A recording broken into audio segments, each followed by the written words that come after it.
The elevator smelled like lavender and exhaustion. Sophia had been on her feet for 11 hours.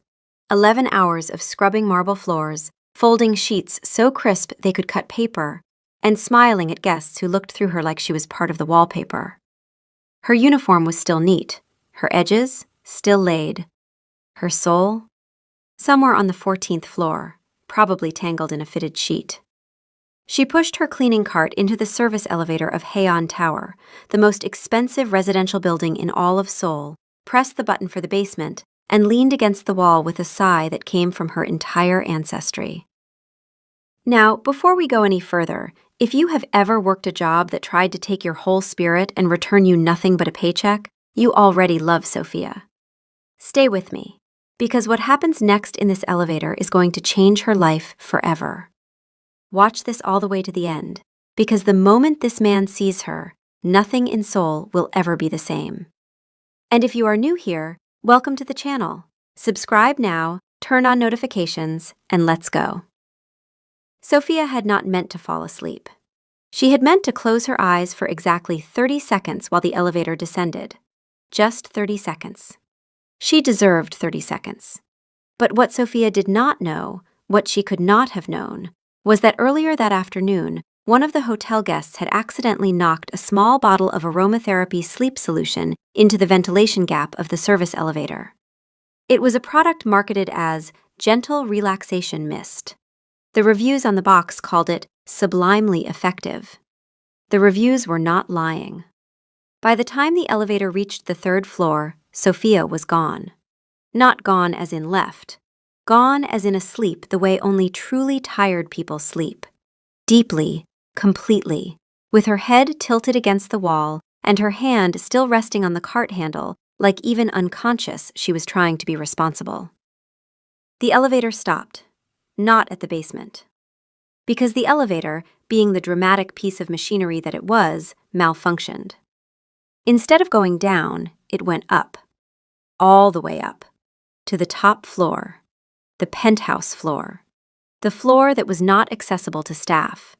The floor that required a special key card, a retinal scan, and, apparently, the favor of God. The doors opened, and Ryu Sejin looked up from his phone. Ryu Sejin was not a man you looked at casually. He was the kind of man you looked at and then immediately looked away from because something in your brain told you that sustained eye contact with this particular human being was a health risk. He was tall, not aggressively tall, but tall enough. He had the kind of face that sculptors would describe as a problem. Sharp jaw, careful eyes, the sort of expression that never quite told you what he was thinking, but made you very aware that he was thinking something. He was also, as of this moment, the acting head of the Haeon Syndicate, one of the most quietly powerful criminal organizations in South Korea. They did not advertise. They did not threaten loudly. They simply existed, and everything around them adjusted accordingly. Sejin had been expecting a package. He had not been expecting a sleeping woman in a maid's uniform with a cleaning cart, a laminated name tag that said Sophia, and an expression of pure peace on her face. He stared at her for a long moment. She did not stir. He looked at his head of security, Baek Junho, who was standing 2 feet away with the expression of a man who had seen many things in his career, but was currently experiencing something new. "Why?" Sejin said slowly. "Is there a woman sleeping in my elevator?" Junho cleared his throat. "She appears to be a cleaning staff member, sir." "I can see the uniform, Junho." "Yes, sir." "Why is she asleep?" "Unknown, sir." Sejin looked at Sophia again. She shifted slightly in her sleep and let out a small sound. Not quite a snore, not quite a sigh. Something in between.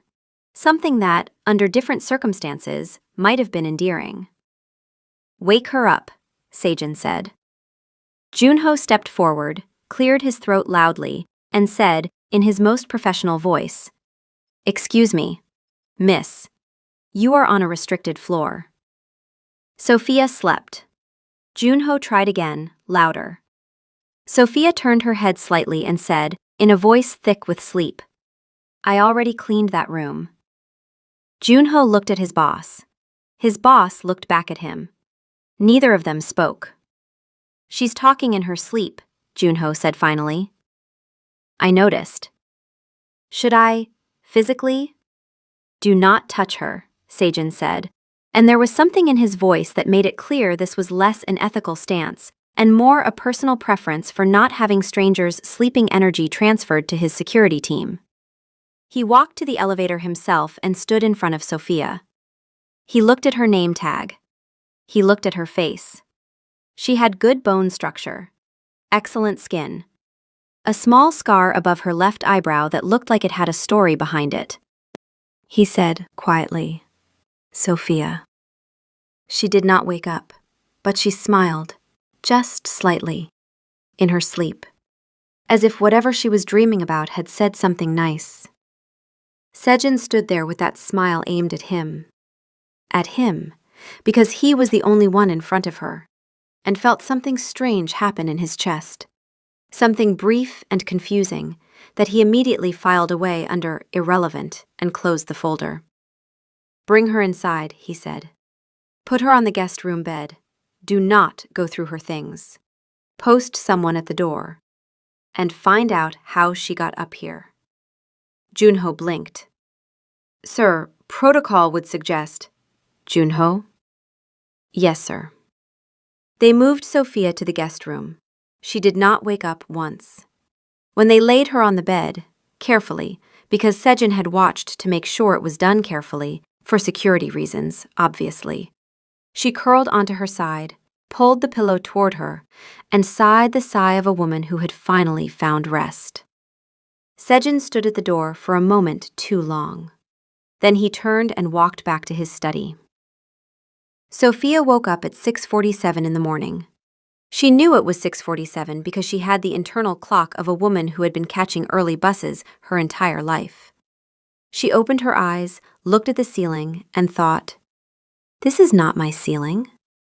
She sat up. She was in the most beautiful room she had ever been in. The sheets were the kind of soft that made you question everything about your previous life. The ceiling had subtle gold detail work. The window was enormous, looked out over all of Seoul, which was waking up in pink and gold morning light like a city that had decided to be beautiful today just for her. Sophia looked at this view for exactly 3 seconds. Then she looked down at herself, still in her uniform, shoes still on, cleaning cart nowhere in sight, and said very calmly, "Where am I?" It was not a question. It was a statement. The kind a woman makes when she is giving reality one final chance to explain itself before she panics. She got up. She went to the door. She opened it. Junho was standing outside. Junho was a large man, not in a threatening way, in a way that suggested he had been built specifically for standing in doorways and making people reconsider their next move. Sophia looked at him. "Good morning," she said. "Good morning," he said. "Where am I?" "The Haeon Tower penthouse, ma'am." Sophia took that information in. She processed it the way you process a phone bill that is higher than it should be, slowly, with increasing alarm. "How did I get here?" "You fell asleep in the service elevator. It malfunctioned and came up here. And instead of waking me up and sending me back downstairs, someone brought me to a penthouse bedroom?" "Yes, ma'am." "Whose penthouse?" Junho paused, not because he did not know the answer, because he was calculating how much of the answer to give. "Mr. Ryu's," he said finally. "Mr. Ryu," Sophia repeated. "Who is Mr. Ryu?" "He is the owner of this floor." "Does Mr. Ryu make a habit of collecting sleeping women from elevators?" Junho's face did not move. "No, ma'am. You are the first." Sophia decided that was somehow worse. She straightened her uniform, smoothed her hair with her hands, and said, "I need to speak to him, and I need my cart." "Your cart has been secured in the service corridor." "Great. Lead me to Mr. Ryu." Junho looked uncertain, in the way that large, trained security professionals looked uncertain. Barely, but enough.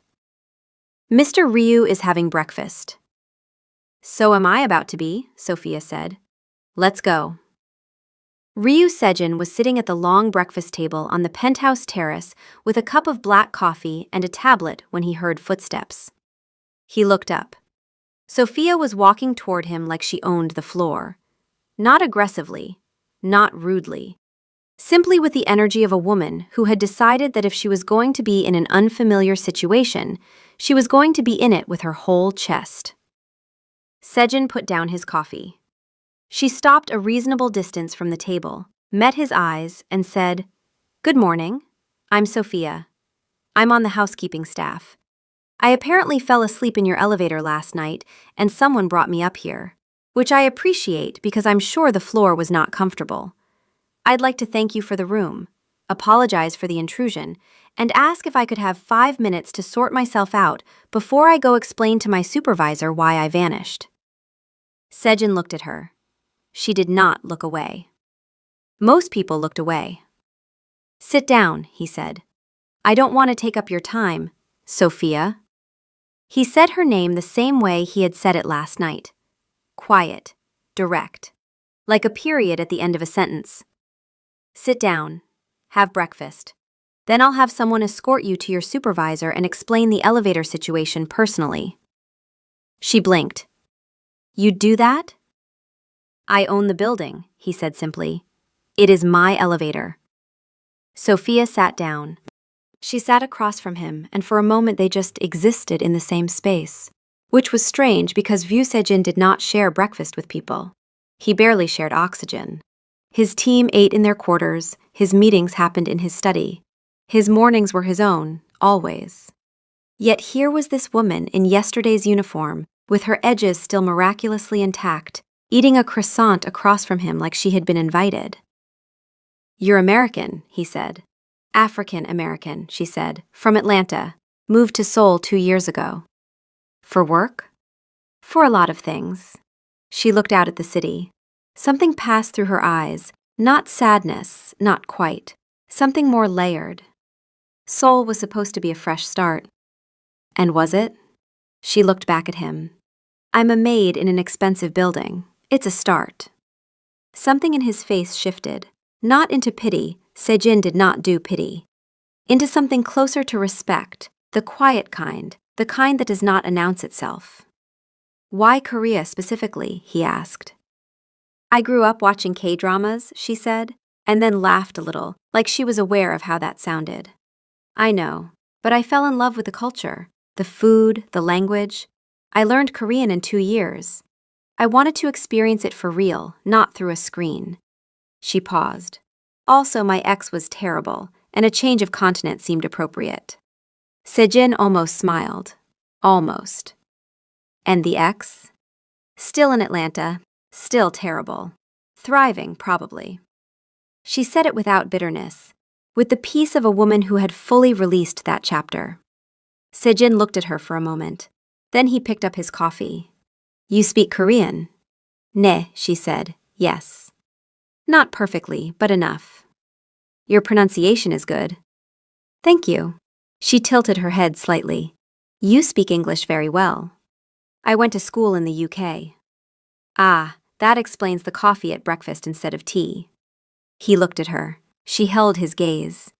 And there it was again, that strange thing in his chest, that folder he kept trying to close. She left an hour later with a penthouse-level apology delivered to her supervisor by Junho himself, who knocked on Mrs. Park's office door and said, in the tone of a man who expected no resistance, that the situation had been a building malfunction and Ms. Sophia would face no disciplinary action. Mrs. Park, who was 62 and had worked in hospitality for 40 years, looked at Junho, looked at his suit, looked at the subtle earpiece, and said, "Of course." Because some apologies you simply accept. Sophia went back to work. She told herself the breakfast was a one-time thing, an anomaly, a story she would tell one day. "I once accidentally fell asleep in a Mafia boss's elevator and he gave me a croissant." Except she did not know he was a Mafia boss.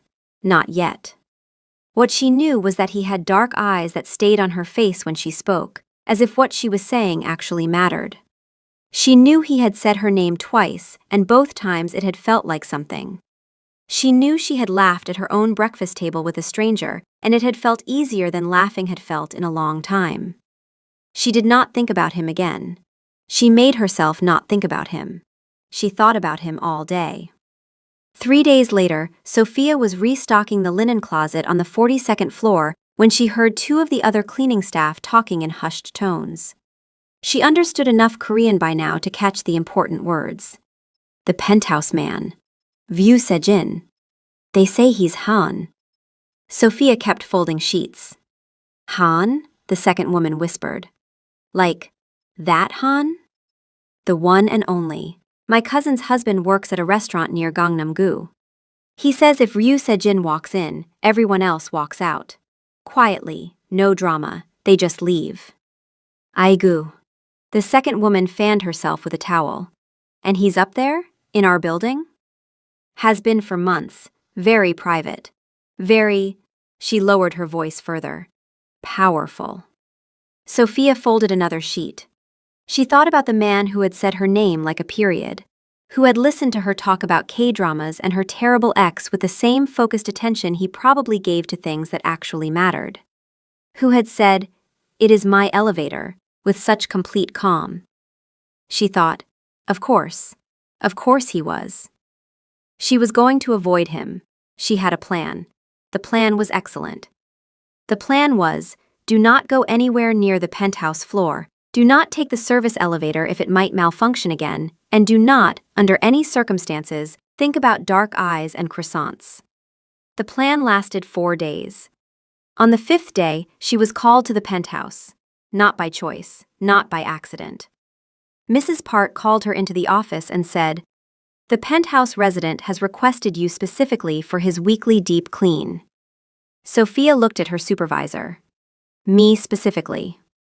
He said, and I am reading this directly, the American woman, Sophia, she knows what she's doing. Mrs. Park raised an eyebrow. I don't know what you did up there, but well done. Sophia did not know what she had done either. She went. The penthouse in daylight was something else entirely. All glass and clean lines, and views that made the city look like it was performing just for you. Sophia started in the kitchen, which was enormous and barely used because men like Sejin apparently had people who cooked for them, and worked her way through the living spaces with the focus of a woman who was absolutely professionally not thinking about the owner. She was wiping down the long window when she heard him. You came. She turned. He was standing in the doorway of his study, jacket off, sleeves rolled up, looking like a man who had been working since before Seoul woke up. You requested me, she said. I did. Why? He considered the question with the seriousness he seemed to give everything. You didn't treat the space like it scared you. Most people are different when they're in here. You were just, he paused, yourself. Sophia looked at him. Is that rare for you? People being themselves around you? Something moved across his face, quick, real. Yes. She turned back to the window. That's lonely, she said quietly. The silence that followed was not uncomfortable. It was the kind of silence that had weight, the kind that meant something had been said that both people heard. Your Korean is better than you gave yourself credit for, he said finally, switching to Korean. She answered in Korean, without looking away from the glass. I practice every day. I'm not afraid of being bad at something while I'm learning it. He watched her for a moment. Then, in Korean, most people are. She smiled at the window. I'm not most people. No, Sejin thought, you are clearly not. The deep clean became weekly, and then twice a week. And Sophia told herself it was just a job, a very good paying assignment that Mrs. Park was thrilled about, but she knew the truth was more complicated than that. Because Sejin had started to linger. Not obviously, not in the way of a man who was trying, in the way of a man who was trying not to, who kept finding reasons to be in whatever room she was in, asking questions about her life in the careful voice of someone constructing a picture piece by piece. He learned that she had a younger sister back in Atlanta who called her every Sunday. That she ate ramyeon for dinner 3 nights a week because she hadn't mastered Korean cooking yet and was too proud to admit it. That she had a playlist she listened to while she cleaned, a mix of Afrobeats and old K-pop, and that she sang under her breath when she thought no one could hear her. He could always hear her. He never said anything, but he started making sure there was ramyeon in the kitchen on her cleaning days. Just there, in the cabinet, as if it had always been there. Sophia noticed. She said nothing. But one Tuesday she finished her shift, packed her cart, and left a small container of jollof rice on his kitchen counter with a post-it note that said, "Since you keep feeding me, fair is fair." Sejin came home to it at 11 p.m., after a meeting that had gone 3 hours too long and involved 2 men making very poor decisions. He sat at his kitchen counter, ate the jollof rice cold, it was extraordinary, warm or cold, and read the post-it note 4 times. He kept the post-it note. He would never tell anyone that he kept the post-it note. The problem arrived on a Thursday. His name was Choi Man-sik. He was the second-ranking member of a rival faction that had been testing the Haeon Syndicate's edges for months. Small provocations, missing shipments, whispered challenges.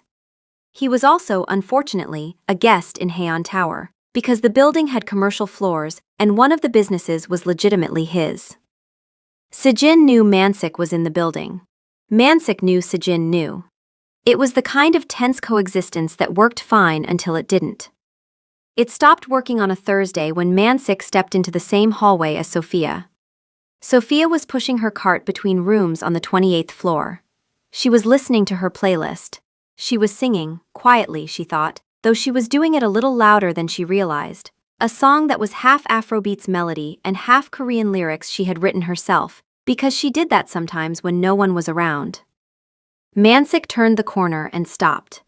He looked at her the way some men look at women they have decided are things rather than people, assessing, presumptuous, unpleasant. "You work here?" he said in Korean. "Yes," Sophia said simply, and moved to go around him. He stepped in her way. Not aggressively, just enough. "American?" "Yes." "You're far from home." "I live here now." Her voice was level. She had dealt with this kind of man before, in Atlanta, in Seoul, in the in-between spaces of a life that kept requiring her to prove she belonged somewhere. She was not afraid of him. She was tired of him, and she hadn't even been in the same hallway with him for 30 seconds. "You must know whose building this is," Man-sik said, still in Korean. Still with that smile that meant nothing good. "I work here," Sophia said. "I don't keep track of ownership." "Smart girl." He looked her up and down. Pretty, too. Sophia smiled at him. The smile was pleasant and completely empty. "Have a nice day, sir." She pushed her cart around him and walked away with the posture of a woman who had decided this interaction was over, whether he knew it or not. She did not tell Sejin. She was not someone who needed to report to anyone. She handled herself. But Junho saw it on the security footage, and Junho told Sejin. Sejin watched the footage once. He watched the way Man-sik positioned himself. He watched Sophia's face, steady, unimpressed, quietly formidable. He watched her walk away. Then he watched Man-sik watch her walk away. He closed the footage. He called Man-sik's business manager and informed them that the commercial lease agreement would not be renewed. The message was delivered in perfectly ordinary business language. It did not require explanation. Man-sik would understand. Sophia never knew any of this happened. She found out he was Han on a Saturday. Not from gossip this time, from a news article on her phone during her lunch break, which mentioned the Han Syndicate in the context of a city council story that made her stop eating her kimbap. The article mentioned the syndicate head. It mentioned the name Ryu. It mentioned Han Tower. Sophia put down her kimbap. She sat with this information for a long time. She thought about the morning on the terrace, the croissant, the way he listened, the ramyeon in the cabinet, the post-it note she had left that he had, she was fairly certain, kept because she had not seen it in the trash. She thought about what it meant to work in his building, to clean his home, to sing in his kitchen while he was in the other room. She thought about the fact that none of it had felt dangerous. That was what confused her. She had not felt scared of him, not once, not even the first morning when she woke up in a stranger's bed and found out a large man was standing outside her door. She had felt, and this was the uncomfortable truth, comfortable. Seen. That was scarier than anything. She went back to work. She did not avoid him after that. She thought she would. She had prepared herself to be different, cooler, more careful, sensible. She walked into the penthouse that Tuesday with her cart and her armor and her excellent plan. He was at the breakfast table when she arrived. He looked up. He said, "There's coffee if you want it." Sophia looked at him. He looked back. She put her cart by the wall, went to the kitchen, poured a cup of coffee, and sat across from him. "I know who you are," she said. "I know," he said. "You could have told me." "What would you have done if I had?" She thought about it honestly. Probably been different, probably been careful. "Yes," he said, "that's why I didn't tell you." He looked at her steadily. "I liked you being yourself." Sophia wrapped both hands around her coffee cup. Outside, Seoul was doing what it did, moving, bright, enormous, indifferent to the small, extraordinary thing happening on the top floor. "I'm not afraid of you," she said. "I know. That doesn't mean I trust you." "I know that too." He leaned back slightly. "But you're still sitting here." She looked at him. He was right. She was sitting here. With her coffee. In his kitchen. After knowing what she knew. "You kept the post-it note," she said. His expression did not change, but something in his eyes did. "I don't know what you're talking about." "Ryu Seijin." "Sophia." "You kept it." A pause. "It was a good note." She laughed, the real one, full, surprised, the kind that got away from her. And Seijin watched her laugh the way someone watches something they have been hungry for without knowing it. What came after was not simple. Nothing about Ryu Seijin's life was simple, and Sophia had not moved to a different continent to choose simple. There was the problem of the faction tension, which escalated in the weeks that followed into something that required Seijin to disappear for 4 days without explanation, leaving Junho to vaguely assure Sophia that everything was fine in a tone that suggested things were not entirely fine. There was the problem of Sophia's sister, Kezia, who called from Atlanta and said, "You sound different," the way sisters do when they can hear something you haven't said yet, and Sophia spent 20 minutes insisting she was exactly the same before admitting, "I might have a situation." Kezia said, "Define situation." Sophia said, "There's a man." Kezia said, "Is he fine?" Sophia closed her eyes. Kezia said, "I'll take that as a yes. What's the problem?" Sophia thought about the syndicate, about Mansik, about the weight of a life that ran on power she didn't fully understand. "He's complicated." Kezia said, "Baby, every man worth anything is complicated. What does he make you feel like?" Sophia sat with that. "Like I make sense," she said finally, quietly. "Like all the things I am just make sense around him." There was a long silence. Then Kezia said, "Oh no, you're already in it." There was also the problem of Sophia's own pride, which was substantial and architecturally sound, and had kept her standing through worse than this. She was not someone who rearranged herself for a man. She was not someone who softened her edges because someone else found them inconvenient. She had done that before, in Atlanta, and it had cost her things she was still recovering. She told Seijin this, one evening on his terrace, when the city was all lit up and the conversation had reached the kind of depth that happens when two careful people finally stop being careful. "I don't want you to be different," he said, simply. "I need you to understand that."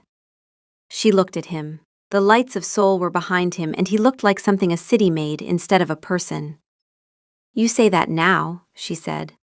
"I will say it again whenever you need to hear it." She was quiet. Then, "The women in your world are in my world," he said. "You are something else." "What am I?" He looked at her for a long time. "The reason I come home," he said finally, in Korean, low, like it had been waiting inside him for a while and had finally found the door. Sophia looked away, at the city, at the lights that had welcomed her 2 years ago when she had arrived on a flight from Atlanta, with a rolling suitcase, a language app, and a hope she couldn't fully explain. She had not expected to find this. She had not been looking for this. "I make jollof rice on Sundays," she said. He was quiet for a moment. "I know. If you wanted to come," she paused, "to have dinner, sometime, you could." Another pause. "You would cook for me?" "I would cook for myself and allow you to be in the same room." She glanced at him sideways. "Don't make it weird." The almost smile appeared, the one she had started cataloging. "I won't make it weird." "Good." "Sophia." Sejin. "Sunday," he said. "Sunday," she confirmed. And Seoul glittered below them like it knew something good was beginning. The jollof rice Sunday became a thing. Not every Sunday. Some Sundays Sejin was unreachable, in rooms Sophia did not have access to, making decisions she was not part of. She had accepted that there were parts of his world she could not enter, and parts of hers he would have to learn to meet. That was honest. That was real. But the Sundays he was there, those Sundays were something. He came to her apartment, which was on the 6th floor of a building 20 minutes from Haon Tower, small and warm and covered in the things she had collected in 2 years of making Seoul hers. A cloth from her grandmother, a small painting she'd bought in Insadong, photos of her sister, a poster from a K-drama she loved. He came in a car that had no business parking on her street. He wore slightly less formal clothes that were still somehow pressed within an inch of their lives. He brought wine, always the right kind, which annoyed her because it meant he had done research, and sat in her small kitchen and watched her cook without offering to help, because she had told him on the second Sunday that she cooked alone, and asking to help was interference. He learned to just be there, sitting, existing in her space without trying to fill it with himself. This was rarer than the wine. She taught him about jollof rice, about Nigerian cooking terms, about the way her grandmother had taught her that food was love made edible. He was a careful student. He remembered everything. On the third Sunday, he asked a question about tomato ratios that meant he had actually been paying attention, and Sophia had to focus very hard on the pot in front of her. He told her things, too. Not the syndicate things, those he carried alone, and she did not ask him to put them down. But other things. He had a younger brother in Busan who was irritatingly cheerful and called too often. He had studied economics in London and come home to a world that had already decided what his future was. He had learned early that power was quieter than people thought, that the men who needed to be loud about it were usually afraid of something. "Are you afraid of anything?" she asked once. He thought about it seriously, which she appreciated. "Losing people I can't replace," he said.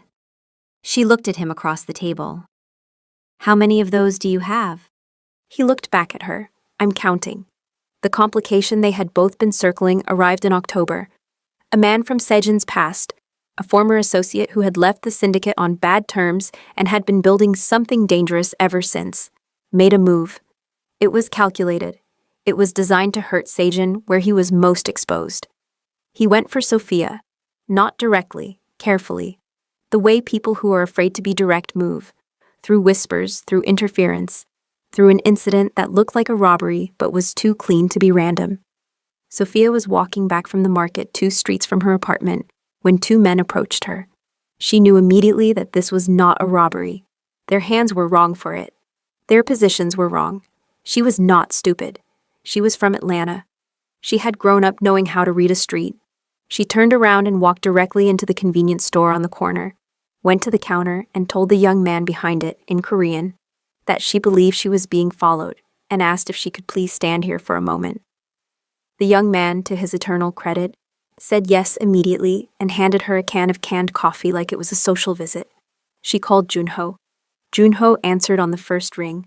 By the time Sejin arrived, faster than distance should have allowed, which meant he had been nearby, and she was going to think about what that meant later. The 2 men were gone, and Sophia was still in the convenience store, still holding the canned coffee, looking irritated rather than frightened. He walked in. He looked at her.